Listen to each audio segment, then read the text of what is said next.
जय हिंद साथियों। मैं सचिन चौहान आप सभी का स्टडी स्पार्क यूट्यूब चैनल पर हार्दिक स्वागत करता हूं। जैसा कि आप सभी को पता है, हमारी बूस्टर सीरीज चल रही है जिसमें कि हम मात्र 20 मिनट में जो कंटेंट एक एक डेढ़ डेढ़ घंटे में देते हैं लोग, हम मात्र 20 मिनट में एग्जाम ओरिएंटेड कंटेंट दे रहे हैं।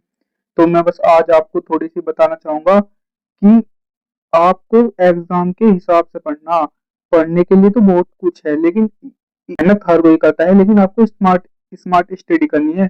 मेहनत मेहनत गधा भी करता है और घोड़ा भी। लेकिन आज के दौर में बहुत ही टफ कंपटीशन चल रहा है, इसलिए स्मार्ट तरीके से मेहनत करो। मैं बिल्कुल जो एग्जाम में पूछ रहा था नहीं पढ़ने के लिए, पॉलिटी बहुत बड़ी है। मैं बिल्कुल मेन मेन चीज ला रहा हूँ पॉलिटी के अंदर। तो इसलिए आपको इस पूरी सीरीज को शुरू से लेकर बाद तक पूरा करना। और मैं पीडीएफ फॉर्म में इसलिए ला रहा क्योंकि पीडीएफ में एक तो जल्दी कवर हो जाता है, और बहुत ही जो अलग के पॉइंट है भी मैं आपको बोल के बताता भी हूँ। तो आइए चलते हैं अपनी क्लास की तरफ। तो आज जैसे कि हमने पिछली क्लास में पढ़ा था कि भारत शासन अधिनियम 1919, वो 1909 पढ़ा था। तो आज का जो हमारा टॉपिक है भारत शासन अधिनियम 1919 और भारत शासन अधिनियम 1935। तो भारत शासन अधिनियम 1919 को मेंटग्यू चेमफोर्ड रिफॉर्म्स भी कहते हैं। मेंटग्यू चेमफोर्ड, ये भी बताऊंगा कि इसको ये नाम क्यों देता है। तो इससे पहले जानने से पहले ये जानते हैं कि ये लाया क्यों गया। तो 1919 जब एक्ट आया था, तो उसमें मावलो मिंटो सुधार के बाद भारतीय संतुष्ट नहीं थे। अभी भारतीयों को उतने अधिकार नहीं मिले, भारतीय संतुष्ट नहीं थे। भारतीय राष्ट्रीय कांग्रेस अधिक अधिकार और उत्तरदायी सरकार, रिस्पॉन्सिबल गवर्नमेंट की मांग कर रही थी। ये भी सही था कि इन्हें और अधिकार चाहिए थे, नाम मात्र हुए थे। जैसे कि आपको पता था कि 1914 में प्रथम विश्व युद्ध हुआ, फर्स्ट वर्ल्ड वॉर शुरू हो गया था। युद्ध के दौरान भारत ने ब्रिटेन की आर्थिक, सैन्य और मानवीय सहायता की। भारतीय लोगों ने युद्ध में ब्रिटेन की फुल सपोर्ट किया। तो फुल सपोर्ट क्यों किया था? जिससे कि भारतीय नेताओं को उम्मीद थी कि युद्ध के बाद अंग्रेज उन्हें अधिक राजनीति में अधिकार देंगे। उन्हें लगा कि भारत के जो लोग हैं वे राजनीतिक में अब इंडियन को ज्यादा अधिकार देंगे, इसलिए उन्होंने युद्ध में उनका साथ दिया।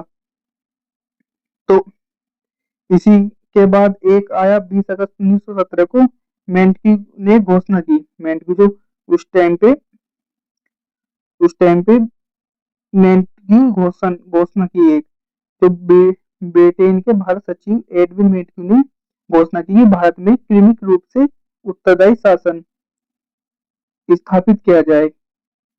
उन्होंने एक ऐसा शासन की स्थापना की जिसमें कि भारतीय जो लोग हैं आंतरिक जो कार्य है वे तो करते रहे, वे उनमें तो वे शासन करे, लेकिन जो मेन मेन काम है वे अंग्रेजी रहे उसमें। तो इसी के बाद भारत के वायसराय चेमफोर्ड, उस टाइम पे वायसराय था, तो उसका मेंटग्यू चेमफोर्ड इसे पता था क्योंकि उस टाइम पे मेंटग्यू तो भारत का सचिव और चेमफोर्ड था भारत का वायसराय, इसीलिए इस अधिनियम को 1919 को मेंटग्यू चेमफोर्ड अधिनियम कहते हैं। मिलकर सुधार की एक योजना बनाई। इसी सुधार के आधार पर भारत शासन अधिनियम 1919 पारित किया गया, जिसे मेंटग्यू चेमफोर्ड सुधार भी कहते हैं। तो इसकी क्या क्या विशेषता थी? इसमें द्वैध शासन की शुरुआत की गई। मेन मेन चीज है, बिल्कुल बेसिक।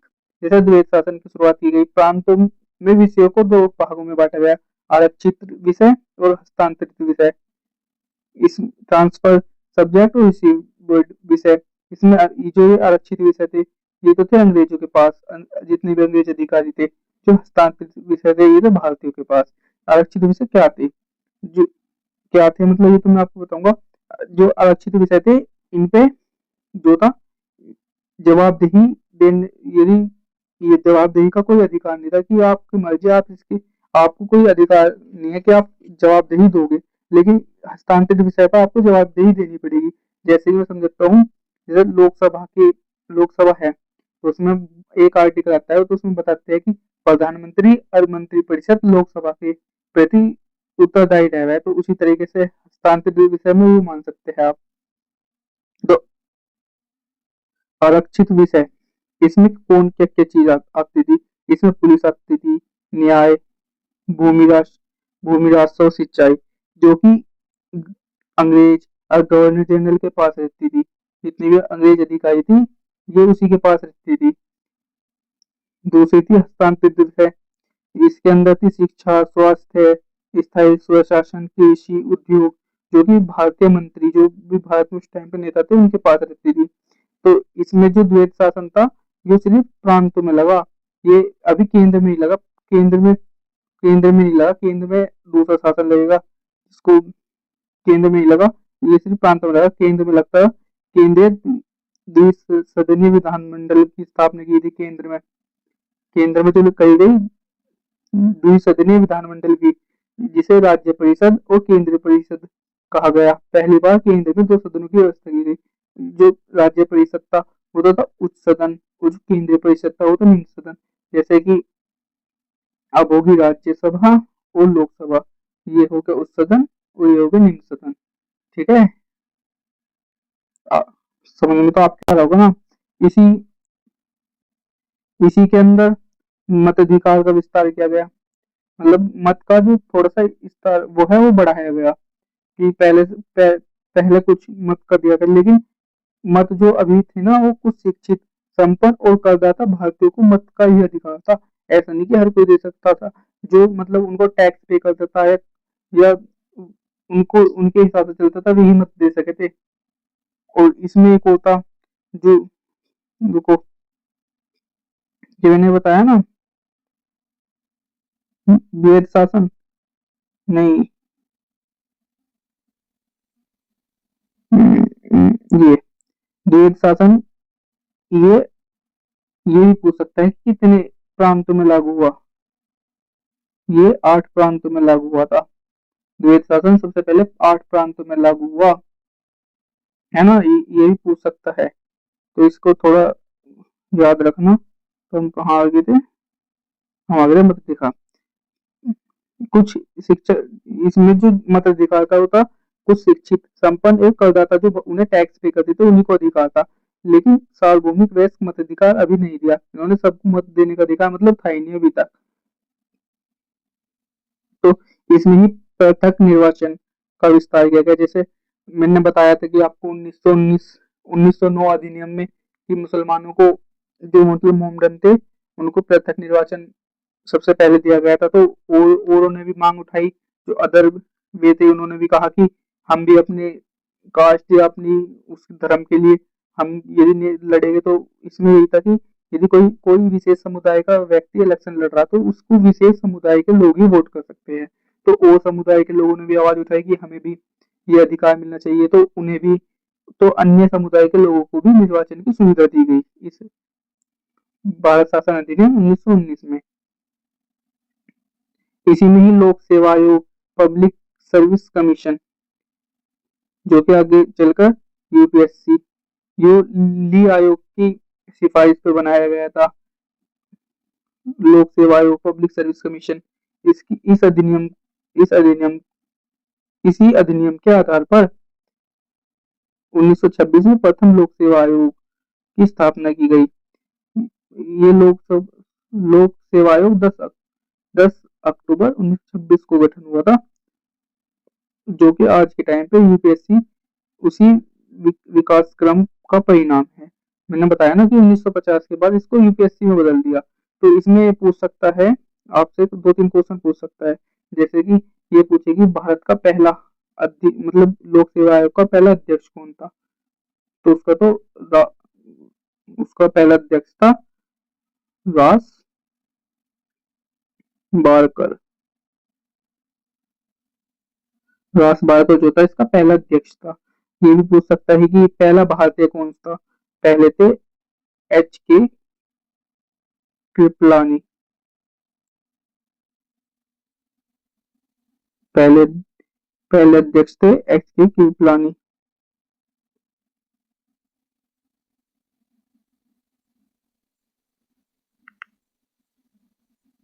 है ना।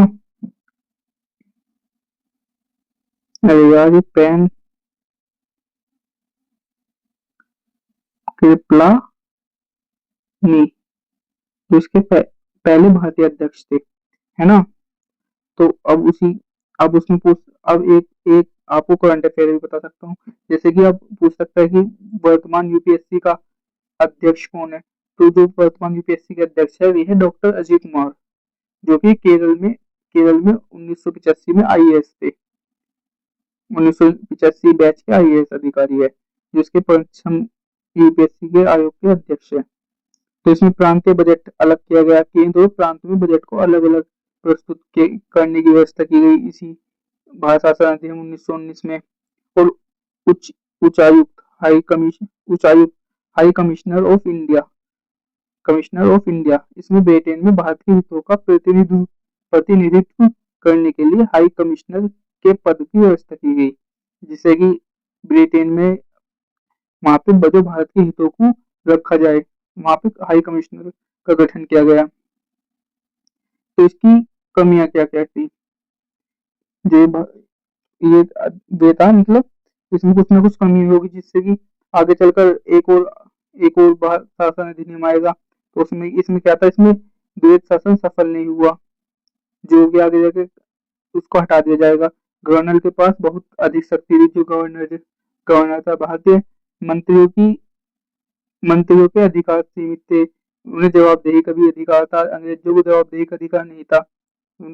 मताधिकार बहुत कम लोगों को मिला, अभी मताधिकार देने का प्रॉपर वो नहीं था इसमें। लेकिन मताधिकार इसमें कुछ महिलाओं को भी मताधिकार देने का वो सबसे पहले मताधिकार देने का इसमें आया था कि कुछ प्रथम बार महिलाओं को मताधिकार दिया गया इसमें, वो भी सीमित।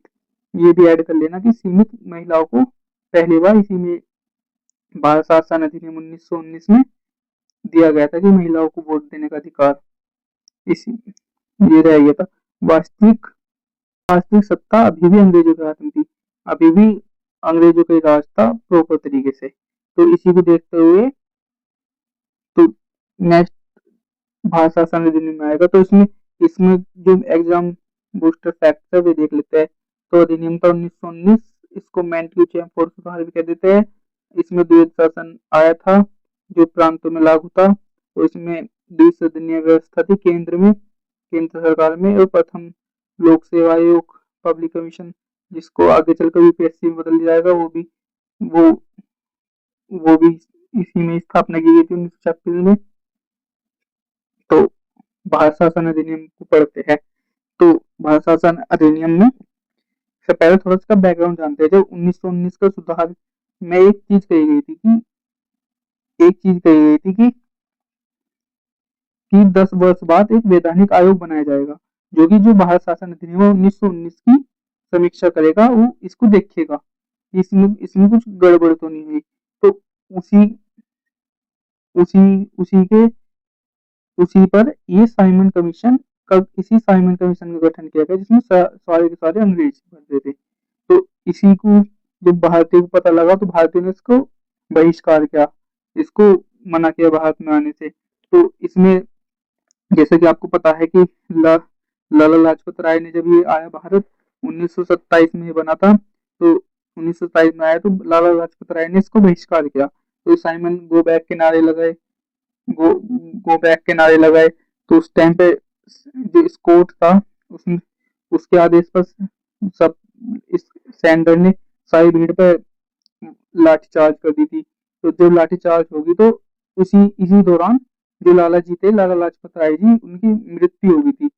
तो उन्होंने एक स्टेटमेंट दी थी जो एग्जाम में आती है कि मेरे शरीर पर पड़ी एक एक लाठी ब्रिटिश सरकार के ताबूत में एक एक कील का काम करेगी। उनकी इसी दौरान मृत्यु हो गई थी।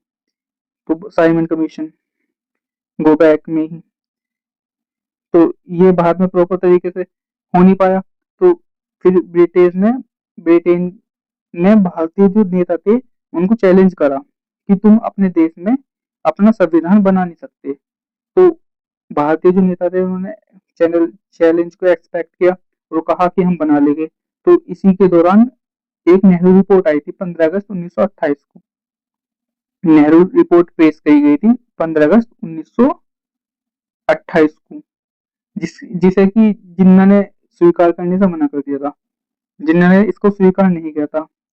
फिर जिन्ना ने भी एक रिपोर्ट पेश की जिसमें कि 14 पॉइंट्स थे, तो एक तो 14 पॉइंट्स वाली जिन्ना की रिपोर्ट, एक नेहरू रिपोर्ट और एक साइमन कमीशन की रिपोर्ट, इन तीनों की जो रिपोर्ट को एक साथ जो समीक्षा की गई वे की गई गोलमेज सम्मेलन। फिर उसके बाद 3 गोलमेज सम्मेलन हुए थे 1930, 31 और 32।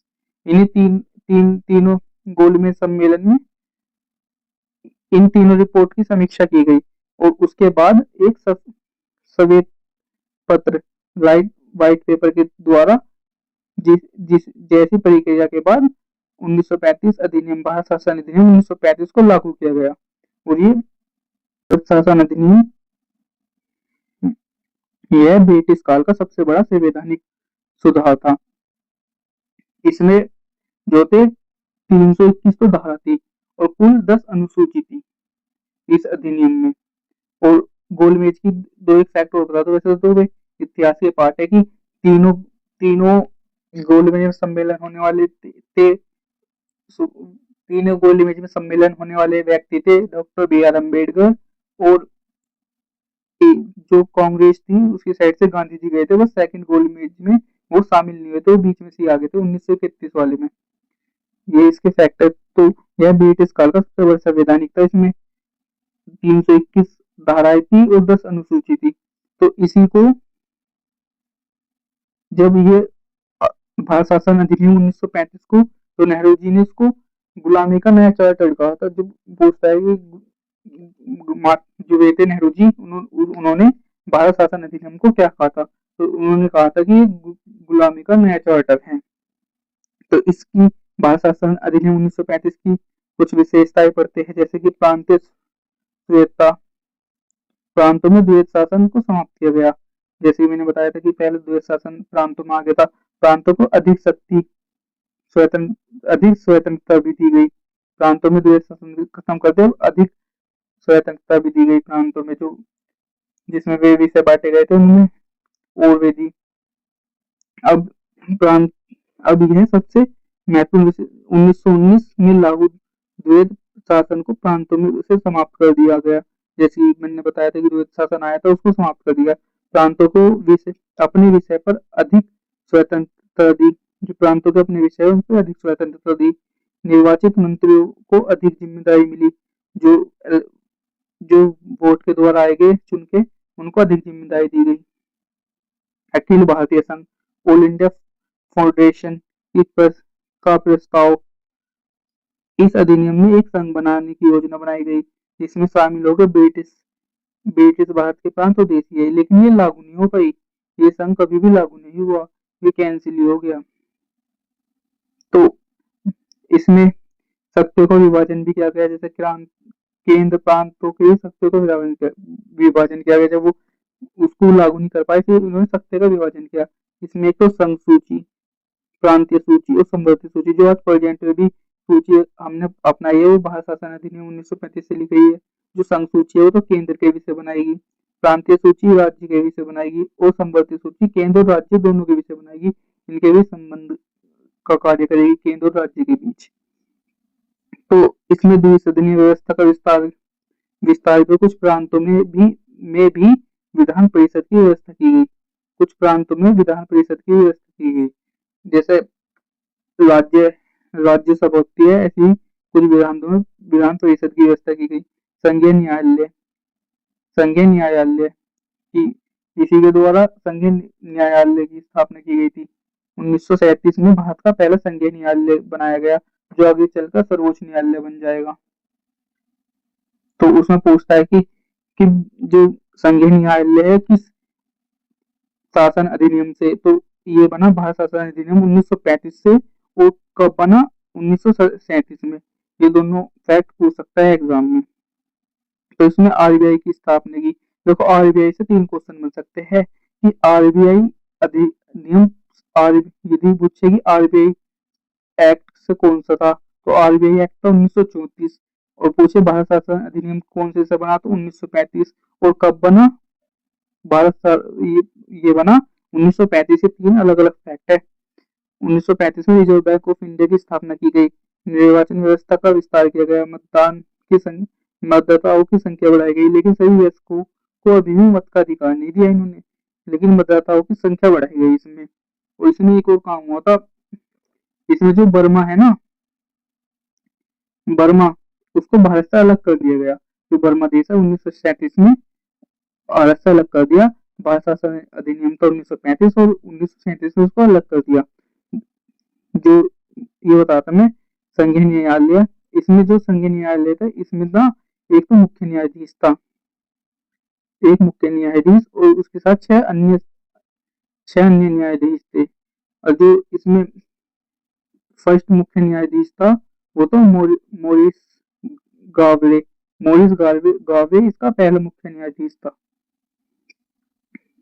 तो इसमें बूस्टर फैक्टर, सबसे बड़ा वैधानिक ब्रिटिश संवैधानिक अधिनियम भारत शासन अधिनियम 1935, प्रांतीय स्वतंत्रता 1935, 3 अनुसूची कौन से जोड़ी 1935, संघीय न्यायालय की स्थापना किससे करी 1937, कब करी 1937, कौन से एक्ट से करी 1935, आरबीआई की स्थापना 1935 में हुई, किस एक्ट से हुई, भारत शासन अधिनियम 1935 से हुई, आरबीआई एक्ट कौन सा था, आरबीआई एक्ट 1934। तो जल्दी जल्दी क्वेश्चन कर लेते हैं। भारत शासन अधिनियम 1919 को किस नाम से जाना जाता है? भारत शासन अधिनियम 1919 को मेंटकी चैमफोर्ड सुधार के नाम से जाता है, कि जिसमें कि चैमफोर्ड वायसराय था मेंटकी उस टाइम पे। भारत शासन अधिनियम 1919 के तहत किस व्यवस्था की शुरुआत की गई? प्रांतीय स्वतंत्रता की, द्वैत शासन की, संघीय शासन के, पंचायती राज की। तो जो भारत शासन अधिनियम 1919 में द्वैत शासन की स्थापना की गई थी प्रांतों में। 1919 के अधिनियम में द्वैत शासन किस स्तर पर लागू किया गया था? तो ये प्रांतों में लागू किया गया था। भारत शासन अधिनियम 1919 के समय भारत का वायसराय कौन था? जैसे कि मैंने बताया, उस टाइम पे चैमफोर्ड जो था उस टाइम पे वायसराय था, जिसके चलते भारत शासन अधिनियम 1935 की सबसे महत्वपूर्ण विशेषता क्या थी? प्रत्यक्ष निर्वाचन था, प्रांतीय स्वतंत्रता थी, द्वैत शासन की शुरुआत थी, कंपनी शासन की शुरुआत थी। तो भारत शासन अधिनियम 1935 की सबसे महत्वपूर्ण विशेषता क्या थी? तो इसका आंसर है प्रांतीय स्वतंत्रता, इसकी सबसे महत्वपूर्ण वो थी। भारत शासन अधिनियम 1935 के तहत कितनी सूचियां जोड़ी गई? 3 सूची, संघ सूची, राज्य सूची और समवर्ती सूची, 3 सूची जोड़ी गई थी। भारत शासन अधिनियम 1935 के तहत किस संस्था की स्थापना का प्रावधान किया गया था? चुनाव आयोग, संघ न्यायालय, नीति आयोग, वित्त आयोग। तो इसमें संघ न्यायालय की स्थापना की गई थी 1937 में भारत शासन अधिनियम 1935 के द्वारा, है ना। भारतीय संविधान में संघीय व्यवस्था के कई प्रावधान किस अधिनियम से लिए गए हैं? सबसे ज्यादा जो लिए गए हैं संविधान में, वो भारत शासन अधिनियम 1935 से लिए गए। भारत संविधान में संघीय व्यवस्था के प्रावधान किस संविधान से लिए गए हैं? तो वे 1935 से लिए गए हैं, है ना। भारत शासन अधिनियम 1935 में किस व्यवस्था को समाप्त किया गया? इसमें किस व्यवस्था को समाप्त किया गया? इसमें किया गया था प्रांतों में द्वैत शासन को। जैसे कि मैंने बताया था कि 1919 में तो लेकर आए थे, 1935 में उसको समाप्त कर दिया गया। तो ये है लास्ट क्वेश्चन, ये एमसीक्यू क्वेश्चन है। तो भारत शासन अधिनियम 1935 के तहत आरबीआई की स्थापना कब हुई? तो इसका आंसर आपको कमेंट में बताना